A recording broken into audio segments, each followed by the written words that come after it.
లేకపోవడం. అలాగే రామవరప్పాడు ఎన్నికేపాటు ట్రాఫిక్ సమస్యను కూడా దీన్ని సరి చేస్తాం. పోలవరం కుడి కెనాల్ని మన ఏలూరు కెనాల్తో అనుసంధానం చేస్తే ముఖ్యంగా మన రైతాంగానికి నీటి సమస్య తీరుతుంది, సాగునీటి సమస్య.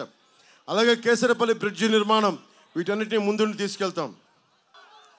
అలాగే చింతలపూడి ప్రాజెక్టు, చంద్రబాబు గారు ఎప్పుడు వచ్చినా సాగునీటి ప్రాజెక్టులని బాగా ముందుకు తీసుకెళ్తారు. చింతలపూడి ప్రాజెక్ట్ని 3,800 కోట్లు పోయినసారి టీడీపీ హయాంలో చేస్తే ఈసారి 1 కోటి రూపాయలు కూడా విడుదల చేయలేం. మరి సాగునీటి ఎక్కడి నుంచి వస్తాయి? రైతు దుర్భిక్షంలో ఉండడా, రైతు గిట్టుబాటు ధర ఇవ్వరు, కనీస మద్దతు ధర ఇవ్వరు, సాగునీరు కూడా ఇవ్వరు. వచ్చాక మనం చింతలపూడికి ఏం బలంగా కేటాయించి దాన్ని పూర్తి చేసే బాధ్యత మనందరం తీసుకుందాం. పార్థసారథి గారు ఉన్నారు, పార్థసారథి గారు ఇలాంటి సీనియర్ నాయకులందరూ బాధ్యతతోటి మేమందరం కలిసి ముందుకు తీసుకెళ్తాం. ముఖ్యంగా యువతకి చెప్తా ఉన్నా, యువతకి మీరు ధైర్యం చేయకపోతే మార్పు రాదు. నేను మీకోసం అన్నీ వదిలొచ్చాను. నేను మీకోసం వచ్చానా లేదా, నిలబడ్డానా లేదా? ఇప్పటంలో ఏం చేశాం? మాటిచ్చా ఇప్పటంలో వైసీపీ వ్యతిరేక ఓటును చీలనివ్వనని. నాకు సరదా కాదు. మన ఆంధ్రప్రదేశ్లో ఎవ్వరూ బాధపడకూడదు, గూండాగర్దీకి భయపడకూడదు, రౌడిజంకి భయపడకూడదు. అందరూ బలంగా ఉండాలి, సమిష్టిగా ఉండాలి. విభజన ఆంధ్రప్రదేశ్ బలంగా ఉండాలి. యువతకు ఉపాధి అవకాశాలు కావాలి. మేము కోరుకున్నా, నిలబడ్డా, ఒడిదుడుకులు ఎదుర్కొన్నాం, నిలబడ్డాం. ఈరోజున గన్నవరంలో మీకోసం వచ్చాం. ఒకటే అడుగుతున్నాం.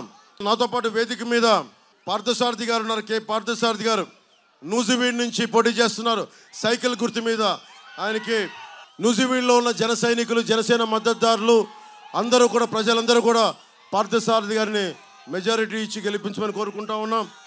బోడే ప్రసాద్ గారు పెనమలూరు నియోజకవర్గం నుంచి సైకిల్ గుర్తు మీద వారిని గెలిపించవలసిందిగా కోరుకుంటున్నాను భారీ మెజారిటీతోటి. యార్లగడ్డ వెంకట్రావు గారు గన్నవరం, మన కూటమి అభ్యర్థి, సహనవంతుడు, ప్రతిభాశీలి, సంస్కారం ఉన్నవాడు, నిలబడేవాడు, దమ్మున్నవాడు, సైకిల్ గుర్తు మీద పోటీ చేస్తూ ఉన్నారు. తెలుగుదేశం పార్టీ కూటమి అభ్యర్థిగా వారిని భారీ మెజారిటీతో గెలిపించమండి. అలాగే బాలశౌరి గారు ఇందాక చెప్తున్నారు, చిరంజీవి గారి పాట కొడితే కొట్టాలిరా 6 కొట్టాలని. ధోని కొడితే 6 ఎలా ఉంటుంది? కొడితే కొట్టాలిరా 6 అంట చిరంజీవి గారి. నెంబర్ 6 పార్లమెంట్ అభ్యర్థులుగా నెంబర్ 6 బాలశౌరి గారు గుర్తుపెట్టుకోండి. మన జలసాలో ఒక డైలాగ్ ఉంటుంది, ఎదుటోడు దాడి చేస్తుంటే ఒకటే గుర్తుపెట్టుకోండి, నీ చేతిలో రాడ్డు వాడి head, rod head, rod head. అలాగా పార్లమెంట్ అభ్యర్థిగా number 6 Balashowry, number 6 Balashowry, number 6 గాజు గ్లాసు గుర్తు, నెంబర్ 6 బాలశౌరి, నెంబర్ 6 గాజు గ్లాసు బాలశౌరి, నెంబర్ 6 గాజు గ్లాసు బాలశౌరి, నెంబర్ 6 గాజు గ్లాసు బాలశౌరి. గుద్దేండి, భారీ మెజారిటీతో గెలిపించండి. మనం గెలుస్తున్నాం, కూటమి ప్రభుత్వాన్ని స్థాపిస్తున్నాం, వైసీపీ అవినీతి కోటల్ని బద్దలు కొడుతున్నాం. అలాగే చింతమనేని ప్రభాకర్ గారు, ఆయన నాకు ఎందుకు చాలా ఇష్టం. నాకు ఆయన అంటే ఎందుకు ఇష్టం అని అడగండి, తెలియదు, నాకు ఇష్టం అంతే. అంటే ఒక బలంగా నిలబడేవాడు. మనస్ఫూర్తిగా దెందులూరులో జన సైనికులు, జనసేన మద్దతుదారులు అండగా నిలబడండి.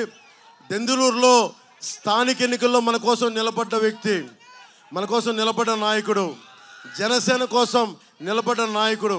సో మీ అందరికీ ధన్యవాదాలు తెలియజేసుకుంటూ, బాలశౌరి గారికి గుర్తుపెట్టుకోండి, యార్లగడ్డ వెంకట్రావు గారికి నెంబర్ 2 ఎమ్మెల్యే అభ్యర్థిగా నెంబర్ 2 యార్లగడ్డ వెంకట్రావు సైకిల్ గుర్తు, నెంబర్ 2 యార్లగడ్డ వెంకట్రావు సైకిల్ గుర్తు, నెంబర్ 2 పార్లమెంట్ అభ్యర్థిగా నెంబర్ 6 గాజు గ్లాసు బాలశౌరి గారు.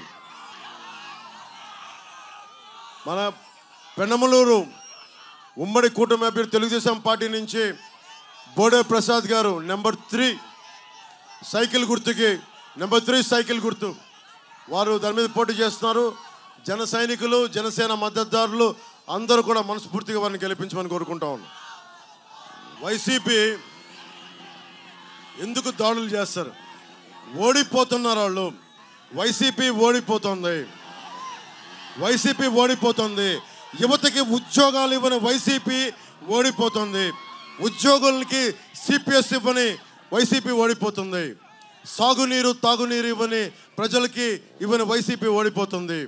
ఆడపడుచుల్ని గౌరవించని వైసీపీ ఓడిపోతుంది. ధర్మందే విజయం, పొత్తుదే గెలుపు, కూటమిదే పీఠం. జై టీడీపీ, జై బీజేపీ, జై జనసేన.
ధర్మందే విజయం, పొత్తుదే గెలుపు, కూటమిదే పీఠం.